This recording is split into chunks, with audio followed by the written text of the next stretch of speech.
Greetings. This is Nelson Olmsted. If you're inclined to think of the red man as a vanishing race, let's see what he's doing to reappear. Now, here's Clint Gruber, our spokesman for Pacific Power.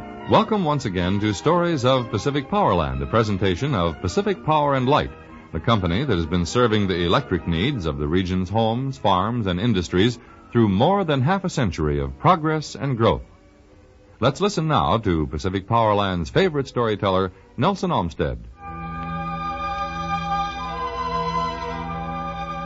On the Warm Springs Reservation near Madras in Central Oregon, the Indians are restless these days. But some 1,700 members of the Wasco, Warm Springs, and Paiute tribes are surely not spoiling for trouble. Quite the contrary, these people are seeking a measure of independence through the use of the lands allotted them by a government treaty more than 110 years ago. A man from the reservation named Vernon Jackson took over the job as executive secretary of the Confederated Tribes a few years ago. Things began to stir right away. Jackson told the tribal council, "Now, we have to prepare our younger generation today for the life they're going to live tomorrow. I'm asking the council to set aside $25,000 in tribal funds for scholarships." "Son, if this education you're always talking about is so good, why don't you get some of it yourself?" "Chief, you've got something." "Yes, sir. You know, I might just do that."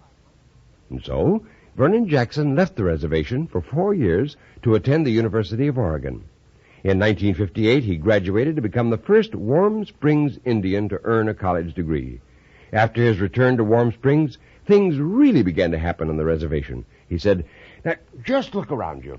We have fishing and hunting areas that have hardly been touched. Think of the tourist possibilities. Over at Canita Hot Springs, for example, a good resort there would attract them by the thousands. And I haven't even talked about timber yet. We could cut at least 100 million feet a year, make revenue for the tribe and jobs for the people." Well, Jackson's exhortations began to take effect.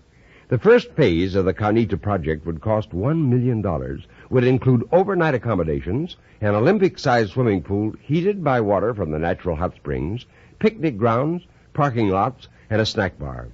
A few skeptics among the Indians felt the plans were too ambitious. One said, "All I can say is, I hope somebody comes, now that we've spent all that money."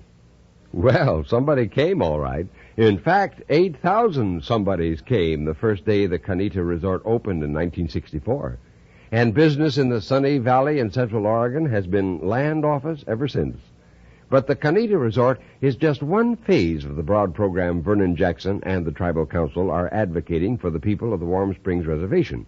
As Jackson says, "So far, we have a housing program going with a goal of 200 new homes.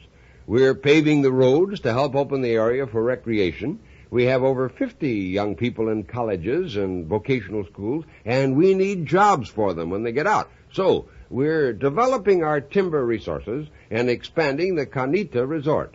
The long-range aim is to provide revenue and social and economic independence for our people, and I really believe it's working."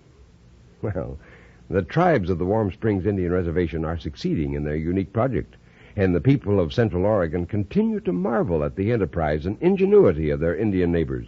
As one man says, "Well, we used to talk about giving the country back to the Indians. Now the Indians are giving it back to the white man, and in a lot better shape than it was before."